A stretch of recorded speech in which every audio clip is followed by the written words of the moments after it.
Hello students, आज हम class 10th में केमिस्ट्री में अम्ल, क्षार और लवण पाठ का थोड़ा सा डीपली अध्ययन करने की कोशिश करेंगे।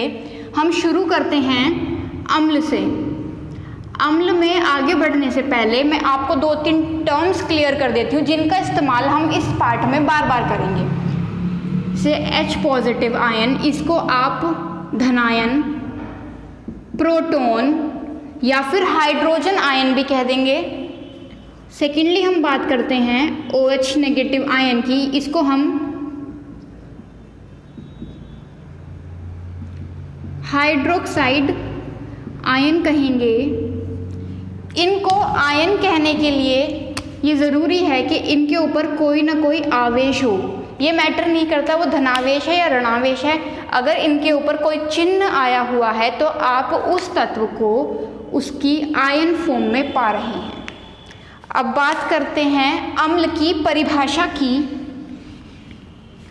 बेसिकली अम्ल वो होते हैं जो जलीय विलयन में, जो अपने जलीय विलयन में प्रोटॉन या हाइड्रोजन आयन का परित्याग कर देते हैं, अम्ल कहलाते हैं। इसको थोड़ा सा एग्जाम्पल के तौर पे हम देखेंगे।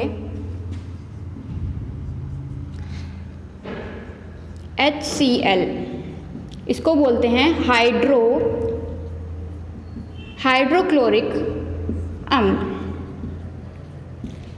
ये अपने जलीय विलयन में कुछ इस प्रकार से प्रदर्शित होगा आपको H positive plus Cl negative. आपको अम्ल पता लगाने के लिए सिर्फ इसकी आवश्यकता होती है, हाइड्रोजन आयन की या प्रोटॉन की आपको आवश्यकता होती है। अगर आपको विलयन में ये प्राप्त होता है तो आपको पता चलेगा कि ये हमारा अम्ल ही है। Go with the second example, H2SO4, इसका नाम है सल्फ्यूरिक अम्ल। ये अपने जलीय विलयन में कुछ इस प्रकार से प्रदर्शित होगा। यहाँ पे आपको प्रोटॉन के 2 अणु प्राप्त होते हैं, जिससे पता चलता है कि ये H2SO4 हमारे पास अम्ल ही है। इन दोनों में एक बात और देख लेते हैं, जो आपका हाइड्रोक्लोरिक अम्ल और जो आपका सल्फ्यूरिक अम्ल होता है, ये आपके प्रबल अम्ल होते हैं। प्रबल अम्ल को इस प्रकार से समझिए, प्रबल अम्ल में जो अम्ल की मात्रा है वो अधिक होती है और जो जल की मात्रा है वो कम होती है। प्रबल का मतलब होता है स्ट्रॉन्ग एसिड, जिनको सामान्यतः हम टच नहीं कर सकते या जो आपको क्षति पहुंचा सकते हैं। कारण यह है क्योंकि उनमें अम्ल की मात्रा अधिक होती है और जल की मात्रा कम होती है। आगे कुछ एग्जाम्पल्स देखते हैं।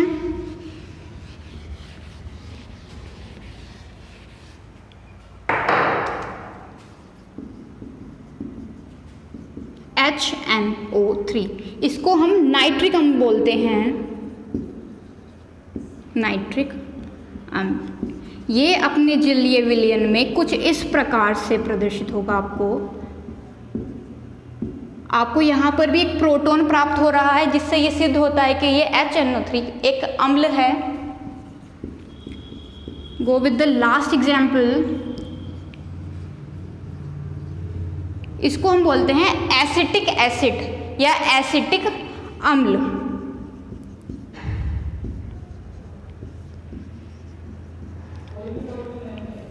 ये अपने जलीय विलयन में कुछ इस प्रकार से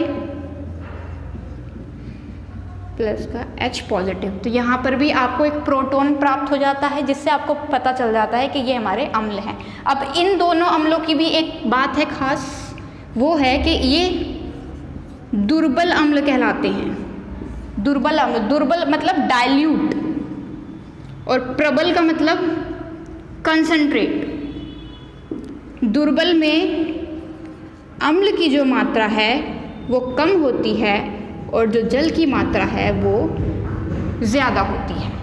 तो जो दुर्बल अम्ल होते हैं, यदि वो बाय चांस या गलती से आपके हाथ पर या आपकी त्वचा पर गिर जाए तो ये इतनी क्षति नहीं पहुंचाते हैं जितनी कि प्रबल अम्ल पहुंचाते हैं। तो ये हमारे अम्ल का थोड़ा सा बेसिक था, लेकिन अगर हम इसमें एक स्टेप और आगे बढ़ें या इनकी पहचान और तरीके से करना चाहें तो वो कुछ इस प्रकार से होगी। जैसे आपको पता है कि अम्ल में हम प्रोटॉन जो है वो मुक्त होता है, लेकिन जो प्रोटॉन है वो अपने आयन फॉर्म में या अपने मुक्त रूप से या मुक्त फॉर्म में ज़्यादा समय तक नहीं रह सकता। इसलिए क्योंकि हम जलीय विलयन की बात कर रहे हैं तो ये जल के साथ अभिक्रिया करके एक आयन बना लेता है जिसका नाम है हाइड्रोनिक आयन। तो इसको भी थोड़ा सा एग्जाम्पल के तरीके से अगर हम समझें तो ये कुछ इस प्रकार से होगा, जैसे हमने पहले हाइड्रोक्लोरिक अम्ल की बात की थी और उसको प्रदर्शित कर दिया था। अब इसकी क्रिया हम जल से कराएं तो आपको ये कुछ इस रूप में मिलेगा। हाइड्रोनिक आयन तो आपको प्राप्त होना ही है, प्लस Cl नेगेटिव। अगर ये प्रोटॉन कहीं रिएक्शन में आपको प्रोटॉन ना दिया हो, ये फॉर्म ना देके ये फॉर्म दी गई हो, तब भी आप ये कह सकते हैं कि HCl आपका अम्ल है। सेकेंड एग्जाम्पल देख लेते हैं। अगर सल्फ्यूरिक अम्ल की अभिक्रिया हम जल के साथ कराएं तो आपको हाइड्रोनिक आयन तो प्राप्त होना ही है, SO4 2 नेगेटिव। जाहिर सी बात है, क्लियर है सारी चीज़ें, आगे बढ़ें।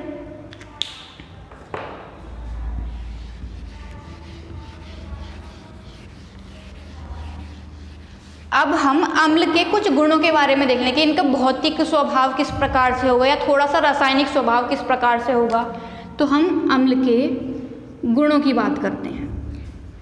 सबसे पहली बात जो है, जो अम्ल का जो स्वाद होता है वो खट्टा होता है। जैसे आपने कुछ फल खाए होंगे, जैसे नींबू हुआ, संतरे हुए, इनमें आपको थोड़ा सा खट्टापन महसूस होता है, तो वो अम्लों के कारण होता है। तो इनका जो स्वाद है वो खट्टा होता है। दूसरा, अगर हम इसका इफ़ेक्ट देखें तो एक टेस्ट होता है लिटमस टेस्ट। लिटमस टेस्ट में ये नीले लिटमस पेपर को लाल लिटमस पेपर में परिवर्तित कर देता है, जिससे हमें ये प्रमाण मिलता है कि ये जो हमने परीक्षण किया है वो एक अम्ल का परीक्षण है।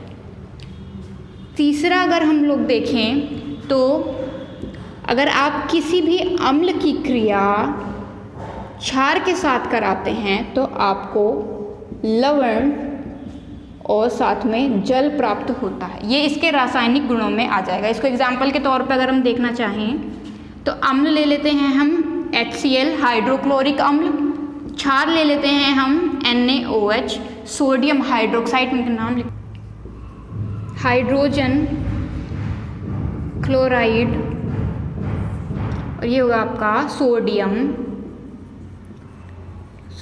हाइड्रोक्साइड।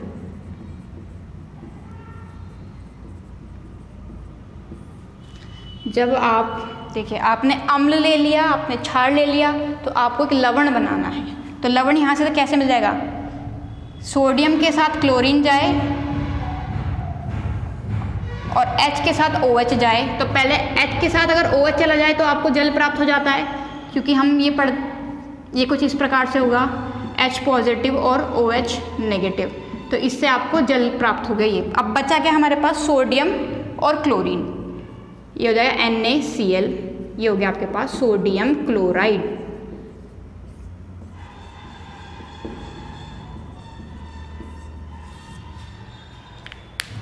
आगे बढ़ते हैं। इसके बाद हम पढ़ेंगे क्षार। क्षार में जिस प्रकार से आप अम्ल में हाइड्रोजन आयन या प्रोटॉन को महत्व दे रहे थे, इस प्रकार क्षार में आप हाइड्रोक्साइड आयन को महत्व देंगे। देख लेते हैं थोड़ा सा परिभाषा इसकी। यदि आप किसी क्षार का जलीय विलयन लें या आप किसी क्षार को जलीय विलयन में डालें तो वो अपने पास से हाइड्रोक्साइड आयन का परित्याग कर देता है, हाइड्रोक्साइड आयन का परित्याग कर देता है, और आप उनको कह देते हैं कि ये हमारे पास क्षार हैं। थोड़े से एग्जाम्पल्स देख लेते हैं इसके भी।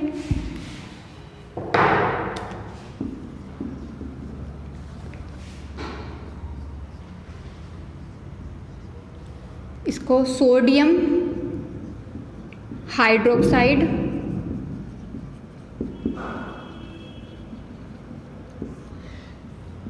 अगर आप इसके जलीय विलयन का स्वरूप देखें तो वो कुछ इस प्रकार होगा Na positive plus OH negative. मैंने आपसे कहा था कि क्षार में हमें किस चीज़ को महत्व देना है? इस चीज़ को महत्व देना, हाइड्रोक्साइड आयन को। तो ये यहाँ पे आपको हाइड्रोक्साइड आयन प्राप्त हो गया, तो आप ये कह सकते हैं कि सोडियम हाइड्रोक्साइड आपके पास क्षार है। Go with the second example, KOH, इसका नाम हो गया पोटेशियम हाइड्रोक्साइड।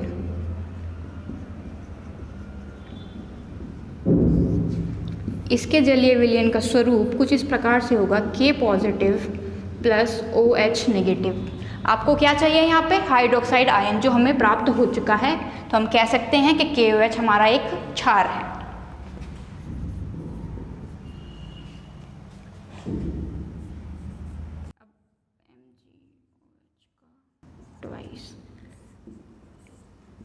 इसको, ये है आपका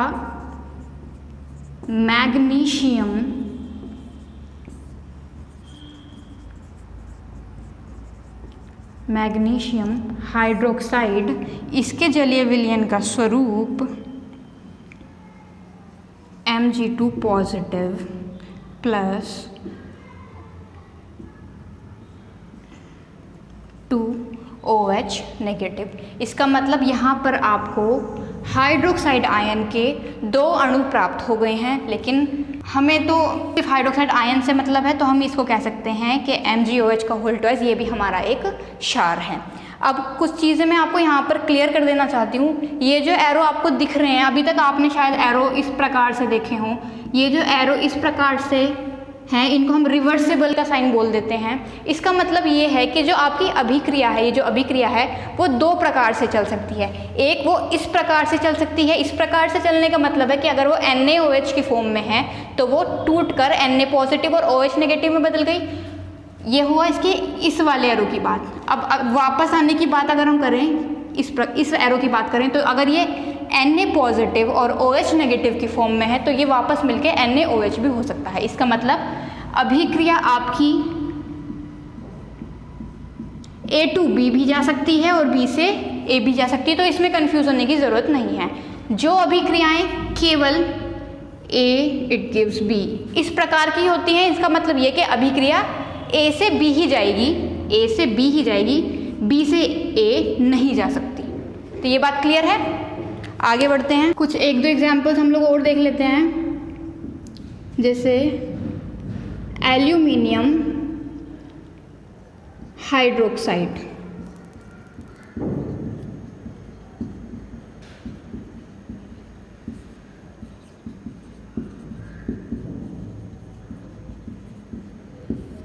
पहले तो इसके पढ़ने के तरीके पे थोड़ा सा गौर करेंगे हम लोग। जैसे हम सोडियम हाइड्रोक्साइड को NaOH पढ़ देते हैं, पोटेशियम हाइड्रोक्साइड को KOH पढ़ देते हैं, इसी प्रकार इसको पढ़ देंगे कुछ इस प्रकार से Al2OH का होल थ्राइस। ये इसके पढ़ने का तरीका है। आप इसको ऐसे नहीं पढ़ सकते Al2OH3, ऐसे नहीं पढ़ेंगे। ये जो ब्रैकेट बना हुआ है ये OH दोनों पे है, इसलिए यहाँ पे हम होल बोल देते हैं और कुछ नहीं है, सिर्फ Al2OH का होल थ्राइस।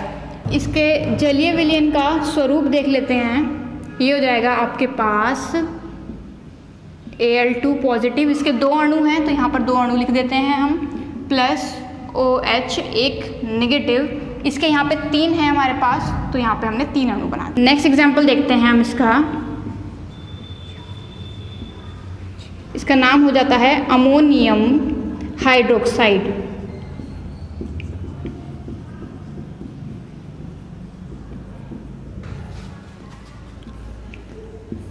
इसका जलीय विलयन का स्वरूप NH4 positive plus OH negative. आपको चाहिए सिर्फ OH नेगेटिव, जिससे आपको पता चल जाता है कि ये अमोनियम हाइड्रोक्साइड आपका क्षार है। अब हम इसके थोड़े से गुण देख लेते हैं, क्षार के गुण। पहले तो इसके स्वाद की बात करते हैं। जैसे अम्ल जो थे वो स्वाद में खट्टे थे, इसी प्रकार जो आपका क्षार होता है उसका स्वाद थोड़ा खारा होता है। खारा मतलब जैसे समुद्र का पानी होता है, या आप ग्लास में पानी डाल के घोल लेते हैं, जो आपको स्वाद आता है उस तरीके का जो स्वाद होता है वो क्षार का होता है। दूसरी हम बात कर रहे हैं, जिस प्रकार से अम्ल जो है वो नीले लिटमस पेपर को लाल में कन्वर्ट कर देता है, ये उसका उल्टा है बिल्कुल। क्षार जो है वो लाल लिटमस पेपर को नीले लिटमस पेपर में परिवर्तित कर देता है। तीसरा है, क्षार का जो जलीय विलयन होता है उसका स्वभाव जो है वो थोड़ा चिपचिपा होता है, थोड़ा सा चिपचिपा होता है। और चौथा गुण ये कुछ उस तरीके से ले लेते हैं हम कि अगर क्षार की अभिक्रिया अम्ल के साथ आप कराएं तो आपको लवण और जल प्राप्त हो जाता है। ये रिएक्शन सेम वही है जो हमने अम्ल के लिए पढ़ी थी, सिर्फ इन दोनों को परिवर्तित कर दिया है ताकि थोड़ा सा प्रायोरिटी इस क्षार को मिल जाए। अब देख लेते हैं एग्जाम्पल के तौर पे, सोडियम हाइड्रोक्साइड क्षार है एक, HCl अम्ल है एक। यहाँ पे आपको थोड़ा ज़्यादा समझ आएगा क्योंकि पहले आपने क्षार नहीं पढ़े थे। तो जल निकाल दीजिए सबसे पहले, H2O। H2O मतलब H गया, यहाँ से OH गया, बचा क्या, NaCl। NaCl ये आपका लवण है, या इसको आप सोडियम क्लोराइड कह दीजिए, सोडियम क्लोराइड। तो यहाँ पे क्षार के भी गुण समाप्त होते हैं। आगे बढ़ते हैं लवण।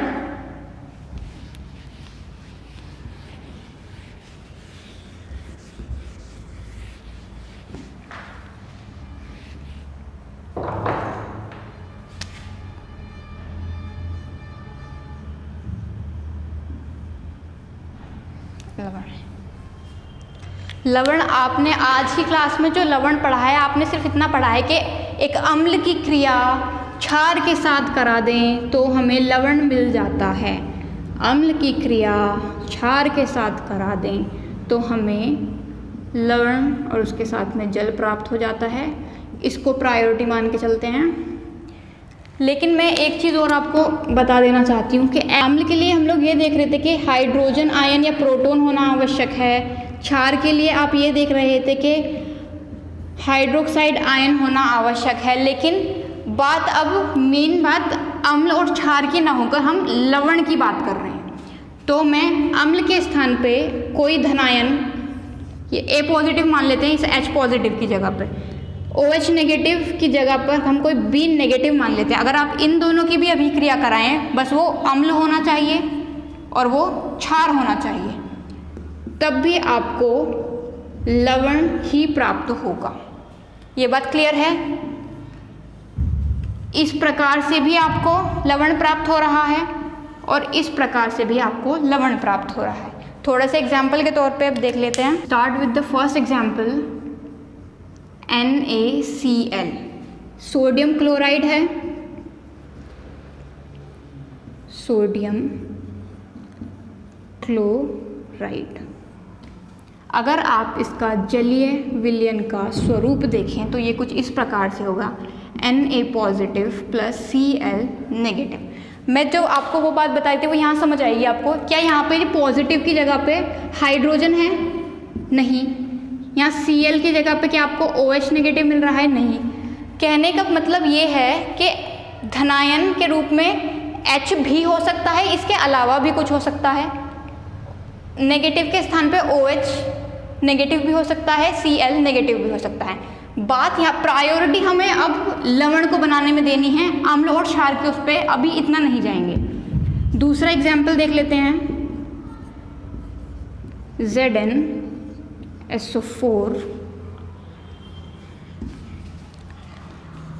दूसरा एग्जाम्पल देख लेते हैं, ZnSO4 zinc sulphate. Zinc sulphate, इसके जलीय विलयन का स्वरूप कुछ इस प्रकार से होगा, Zn2 positive plus SO4 2 negative. अब कुछ बच्चे इनको लेकर कंफ्यूज ना हो, ये आपको आगे की क्लासों में समझा दिया जाएगा कि आवेशों का किस प्रकार से महत्वपूर्ण है आपस में जुड़ने के लिए। फिलहाल सिर्फ आप इनके धनायन और ऋणायन के स्वरूप पर ही चले। एक और एग्जाम्पल देख लेते हैं, NH4Cl, इसका नाम हो जाएगा अमोनियम क्लोराइड। अमोनियम क्लोराइड, इसके जलीय विलयन का स्वरूप देख लेते हैं, NH4 पॉजिटिव प्लस Cl। अब देख लेते हैं लवण के प्रकार। लवण के प्रकार, लवण जो हैं आपके 6 प्रकार के होते हैं। पहला प्रकार जो होगा वो होगा आपका साधारण लवण। साधारण लवण में ना तो आपको हाइड्रोजन का धनायन होना चाहिए और ना ही हाइड्रोक्साइड का ऋणायन होना चाहिए। एग्जाम्पल के तौर पे आप देख लीजिए, मैं इसको यहाँ नोटिफाई कर देती हूँ। हाइड्रोजन आयन नहीं होना चाहिए और ना ही हाइड्रोक्साइड का आयन नहीं होना चाहिए। तो होना क्या चाहिए फिर? इसे NaCl, KCl, ये आपके लवण हो गए। अगर आप इनको ब्रेक करके समझने की कोशिश करें तो ये Na पॉजिटिव और ये Cl नेगेटिव। ना तो यहाँ पर हाइड्रोजन का धनायन है, ना यहाँ पर हाइड्रोक्साइड का ऋणायन है। इधर बात करते हैं तो आप इसको तोड़ेंगे K पॉजिटिव और Cl नेगेटिव। ना तो यहाँ पर हाइड्रोजन है, ना फिर यहाँ पर हाइड्रोक्साइड आयन है। ठीक है, एग्जाम्पल के लिए आप इनको नोट कर लीजिए। बस एक और अगर आप लिखना चाहें तो ZnSO4 जिंक सल्फेट, इसको अगर तोड़ें हम तो Zn2 पॉजिटिव, SO4 2 नेगेटिव। यहाँ पर भी ना तो आपके पास हाइड्रोजन का ऋणावेश है, ना फिर हाइड्रोक्साइड का ऋणावेश। दूसरी हम बात करें तो आता है हमारे पास अम्लीय लवण। अम्लीय लवण, पहली बात तो यहाँ पर कंफ्यूज होने की ज़रूरत नहीं है, क्योंकि लवण हैं तो लवण आपको पता है अम्ल और क्षार मिलकर बनाते हैं। तो फिर अलग से नाम अम्लीय लवण कैसा हुआ, तो उसको एग्जाम्पल के थ्रू आप समझेंगे। जैसे NaHSO4, तो इसका नाम हो जाएगा सोडियम बाई सल्फेट। अब देखिए, अगर यहाँ ये H नहीं होता, या इस तरीके से समझ लीजिए, अगर बीच में H आ जाए तो वहाँ पर बाई आ जाता है इस नाम के साथ। ठीक है, और अम्लीय लवण का भी मतलब यही है। अगर आपके लवण के पास विस्थापनशील हाइड्रोजन है, क्योंकि आप इसको ये आराम से बाहर निकल जाएगी अगर आप इसको जल में डाल देंगे, तो अगर आपके पास विस्थापनशील हाइड्रोजन है तो आपका वो लवण अम्लीय लवण कहलाएगा। एक और एग्जाम्पल देख लेते हैं, NaHCO3, इसका नाम हो जाएगा सोडियम H की वजह से बाई CO3 होता है आपका कार्बोनेट, तो ये होगा आपका सोडियम बाई कार्बोनेट। अम्लीय लवण इसलिए है क्योंकि इसके पास विस्थापनशील हाइड्रोजन है। ये बात समझ आई। थर्ड आता है आपका क्षारीय लवण। क्षारीय लवण, एग्जाम्पल देख लेते हैं इसका, MgOH, Cl, zinc, OH, SO4। का नाम मैग्नीशियम मोनो हाइड्रोक्साइड क्लोराइड, और इसका नाम zinc mono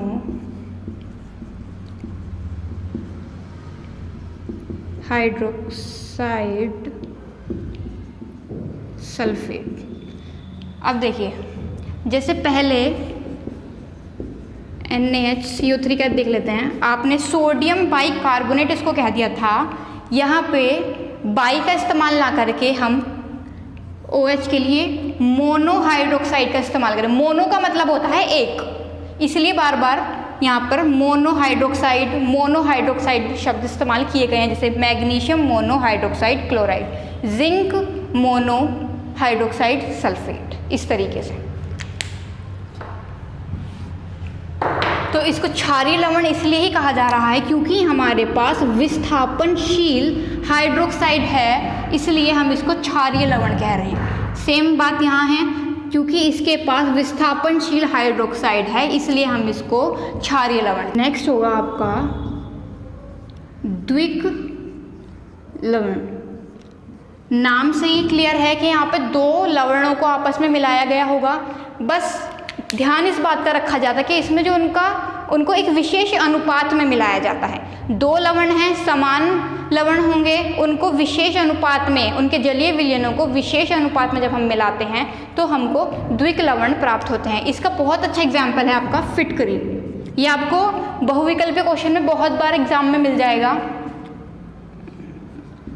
K2SO4 into Al2SO4 का होल थ्राइस इंटू 24H2O, यह है आपका फिटकरी।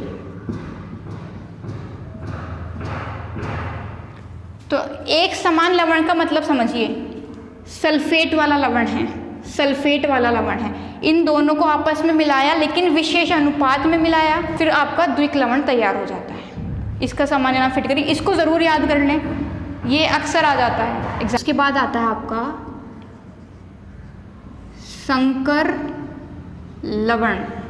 इसको एग्जाम्पल के तौर पे अगर हम देखें, K4FeCN होल 6, इसका नाम देखें तो पोटेशियम फेरो साइनाइड। नाम से ही स्पष्ट है कि जो संकर का मतलब होता है 2-3 चीज़ों का ऐड ऑन हो जाना। अब आप अगर पोटेशियम के, आयरन के या फिर साइनाइड के लवणों को आपस में मिलाते हैं तो आपका संकर लवण मिलता है। लेकिन इसकी पहचान ये है कि ये सब अपने सभी परीक्षणों को अब नहीं दे पाएंगे। सपोज टू बी पोटेशियम अपने 4 परीक्षण देता है, आयरन आपको 3 परीक्षण देता है जब ये अकेले अकेले होते हैं, साइनाइड भी मान लेते हैं 3 परीक्षण देता है। तो जब आप इन सबको एक साथ मिलाकर आपका संकर लवण बना देते हैं, अब ये ज़रूरी नहीं है ये अपने 4 के 4 परीक्षण आपको शो करें, ये भी ज़रूरी नहीं है कि Fe आपको अपने 3 के 3 परीक्षण शो करे या साइनाइड आपको अपने 3 के 3 परीक्षण शो करे। तो ये है आपका संकर लवण। आगे देखते हैं। नेक्स्ट है आपका मिश्रित लवण। मिश्रित लवण जैसे CaOCl2, यहाँ पे आप देखेंगे जो कैल्शियम होता है उसके पास धनावेश होता है, ऑक्सीजन जो है उसके पास ऋणावेश होता है, क्लोरीन जो है उसके पास भी ऋणावेश होता है। बेसिकली हम क्या देखते हैं, जो लवण होते हैं जैसे NaCl, अगर इस पर एक पॉजिटिव है तो साथ में एक नेगेटिव भी आ गया है, तो इन दोनों ने एक दूसरे को उदासीन कर दिया। लेकिन यहाँ पर क्या होगा, अगर एक पॉजिटिव आया है तो एक नेगेटिव आया है, लेकिन एक नेगेटिव एक्स्ट्रा बच गया है। तो जो मिश्रित लवण होते हैं उनका काम, उनमें बात ही यही होती है कि या तो वो एक अधिक ऋणावेश रखेगा या फिर अपने से एक अधिक वो धनावेश रखेगा। तो ये आपका मिश्रित लवण है। इसका एक और एग्जाम्पल देख लेते हैं।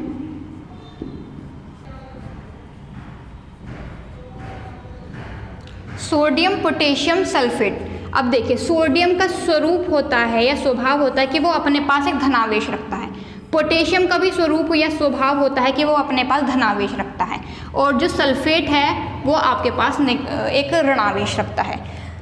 अगर हम इस तरह से चलें कि लवण बना लिया हमने, इसके पास एक धनावेश है और इसके पास एक ऋणावेश है, दोनों ने एक दूसरे की प्रवृत्ति को उदासीन कर दिया और जाकर ये लवण बन गए। लेकिन यहाँ पर क्या होगा, एक धनावेश है एक ऋणावेश है, एक दूसरे के असर को इन्होंने समाप्त कर दिया, लेकिन यहाँ क्या बच गया, एक धनायन बच गया। अगर एक या तो ऋणावेश एक्स्ट्रा हो जाए या फिर एक धनावेश आपका फालतू हो जाए तो आप समझिए कि वो आपका मिश्रित लवण यहाँ पे समाप्त होता है आपका। इस चैप्टर में आगे भी कुछ पोर्शन बचे हुए हैं, जैसे परीक्षण करना, जिससे हमें अम्ल और क्षार की जांच हो, वो हम अगली क्लास में कंटिन्यू करेंगे। अगर आपको इस क्लास में या इस चैप्टर में कहीं भी कोई डिफ़िकल्टी, कोई क्वेरी हो तो कमेंट बॉक्स में प्लीज़ ज़रूर बताएं, और हमारे चैनल को सब्सक्राइब करें, लाइक करें और वीडियो को ज़्यादा से ज़्यादा शेयर करें।